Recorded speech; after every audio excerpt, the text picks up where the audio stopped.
Hi everybody, Ethan again with Eclipse Saber Design, and I have here an exciting new development, something I've done differently with this blade technology that I don't think anyone else has figured out yet, and I want to show you first so that you can see this amazing new feature. First of all, let me show you just how ridiculously bright this thing is. Alright, so look at this blade and it looks washed out. Actually, this is all hype. But it's something similar to what you'll hear in a number of YouTube videos by YouTube personalities who want to be self-styled sabersmiths. And there is a difference between hype and between performance.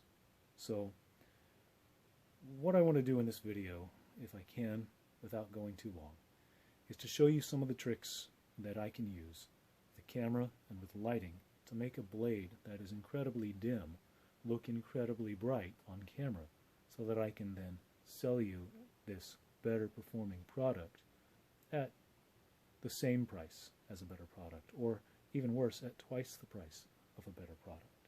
That would be shameful if it were me, but certain people out there are not ashamed to do that, and I want to make a couple of quick points. First of all, I want you to look at the lighting around me and behind me. You can see that I have a very strong light on one side of my face and in front of me. That means that anything on this side of my body and behind me is going to be dimmer and shadowed compared to what is on this side. So as soon as I put a blade up on this side of me, like so,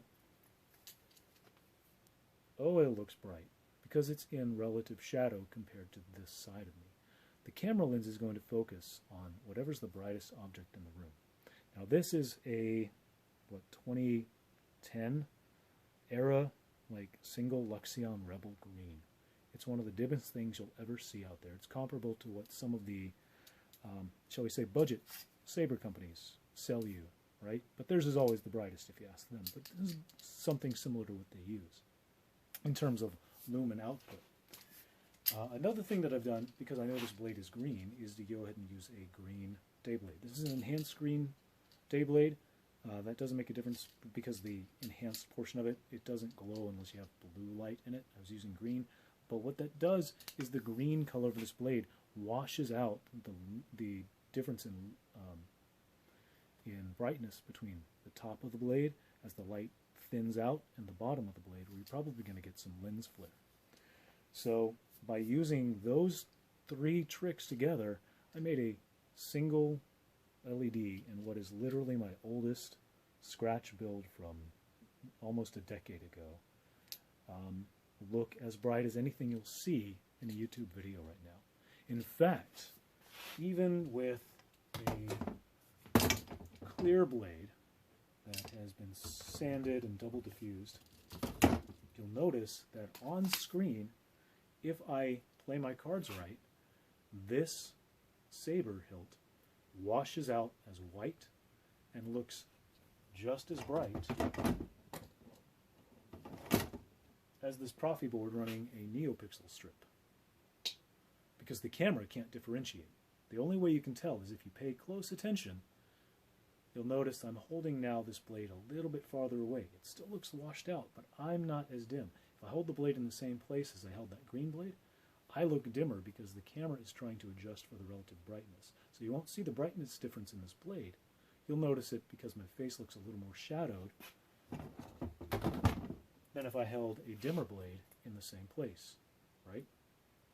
Again, it's camera tricks and camera angles. So if I want to do a side-by-side comparison even on camera, I can make this blade look almost undifferentiated from a NeoPixel blade running a high-amp discharge battery on what is the latest cutting-edge board with the latest software update for it.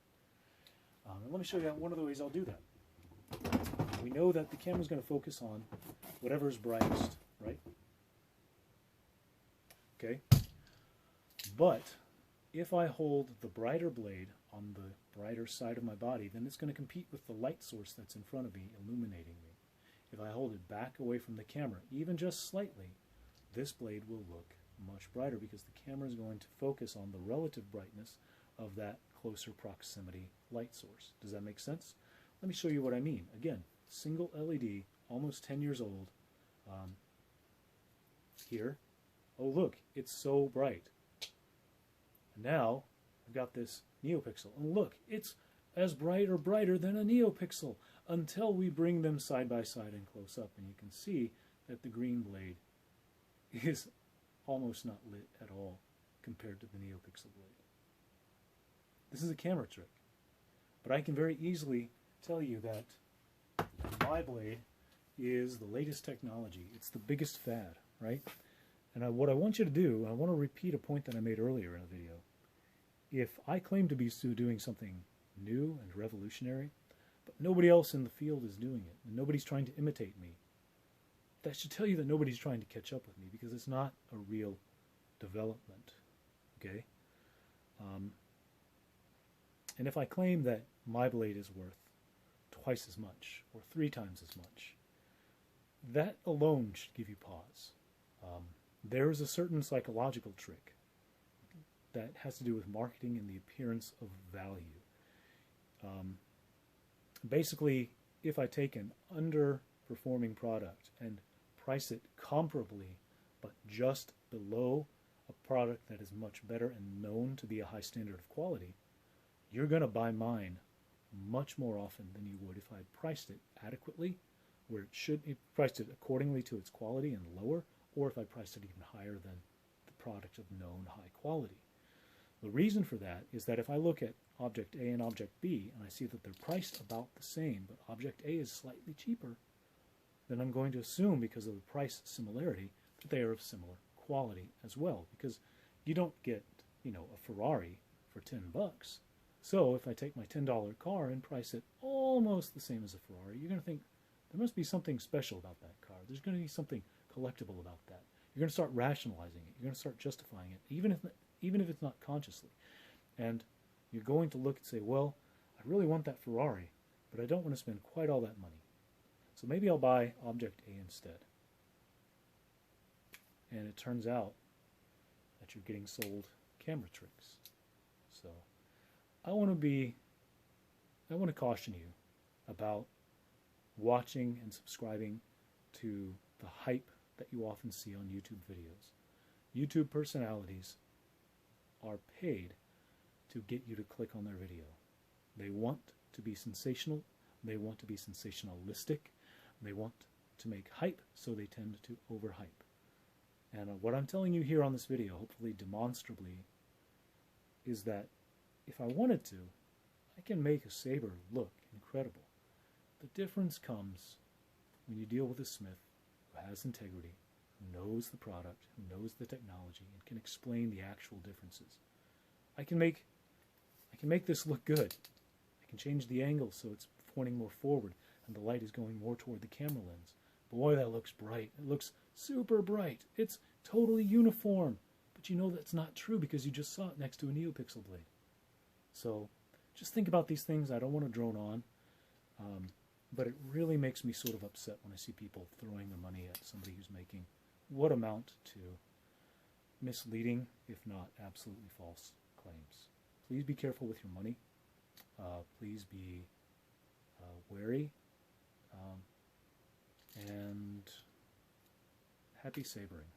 I don't know how to end this on a positive note because I'm really not in that kind of mood. I just hate it when I feel like people are getting misled or cheated. And I don't want to see people do that. So hopefully this video serves as a good education tool. Check around. Be suspicious of overpricing. Be suspicious of people who make claims that, might not be true. Especially be suspicious if somebody says, well, these blades are as bright as any I have held. And then tells you later that he's never held any blade other than the ones he made because he didn't see any reason to. You start to see things fall apart. You start to see the logic crumble. So if it helps, then good. Be well. Happy sabering.